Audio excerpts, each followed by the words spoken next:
Cure Connections. I'm your host, Dr. Philippa Cheetham. Ovarian cancer can be a treatable disease if it is caught early. However, most patients are unfortunately diagnosed with the disease at a later stage. However, an improved understanding of the biology of ovarian cancer has led us to better therapies.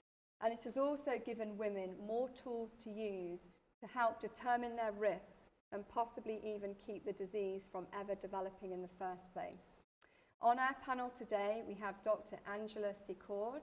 She's an expert in gynecologic cancers who will help us understand ovarian cancer and the treatment options today. Dr. Secord is a professor in the Division of Gynecologic Oncology at the Duke University School of Medicine. Dr. Secord, welcome to Cure Connections. Thank you for joining us here today. Thank you for having me. It's great to be here. We are also pleased to have with us in the studio today Michelle Fleadom, who was diagnosed with ovarian cancer in 2014, and she is here to share her story with us. We also have Michelle's partner and caregiver, Greg Handahan. And later in the program, we will be joined by Diane Rose, who is the Vice President of the Volunteer Programs at the advocacy group Force. Diane will share some light on the importance of mutation testing, and she will also talk about her personal decision to undergo surgery as a method of cancer prevention. Michelle and Greg, welcome to the show. Thank you for joining us here today. Thank you for having me. Dr. Secord, we hear so much now in the media about breast cancer, about prostate cancer, about how common these cancers are, and we're hearing so much more, not just about early diagnosis for cancers, but also about cancer prevention, cancer awareness. And yet, ovarian cancer, we don't hear so much about ovarian cancer as we do about other more common cancers. How common is ovarian cancer?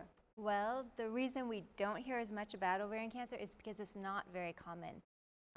To put it into perspective, breast cancer is far more common, occurring in 1 out of 8 women, compared to ovarian cancer, which occurs in 1 out of 70 women. So it's just a disease that's not on the radar.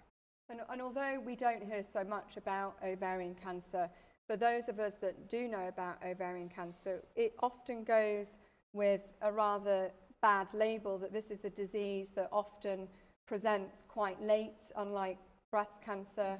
And despite that, we are making some progress in the management of the disease and the outcomes, yes? Absolutely. That's why I'm so happy Michelle's here today, because I think her story really highlights the typical story for a lot of women with ovarian cancer. The majority of women are diagnosed with cancer at the time that's already stage 3 and 4, and many of them do have symptoms. They're just very nonspecific.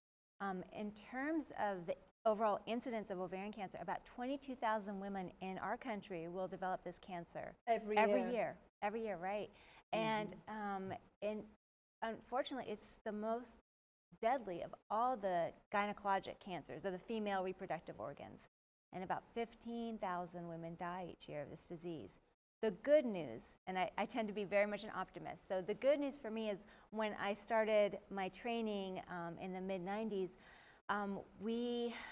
women were living with this disease, but now we're at a point where they're living longer than ever before. So it's not uncommon to have a patient who was diagnosed with advanced ovarian cancer that in some select patients, they're living 10 years with this cancer. And you've already talked about how many of these patients present with these vague, non-specific symptoms. Do you think that is why we're detecting these cancers much later than, say, breast cancer or prostate cancer?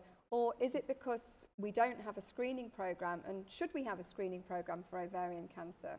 So I think you hit on 2 key components. Number one, the symptoms are so nonspecific, it's hard to detect.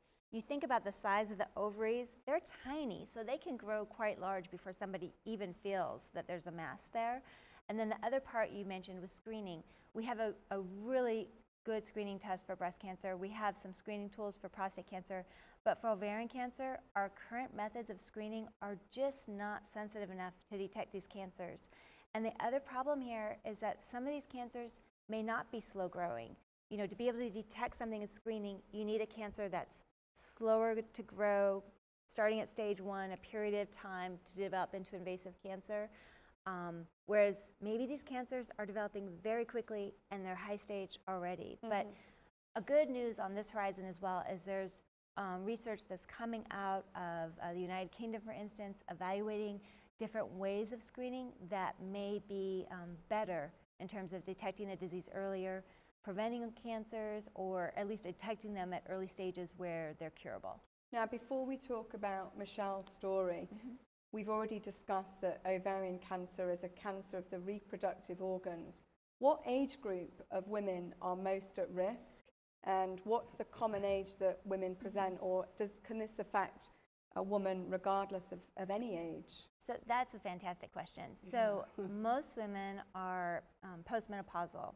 The median age of diagnosis is 63, but about 20% are diagnosed before menopause. So we really have to have this on the radar for younger women too.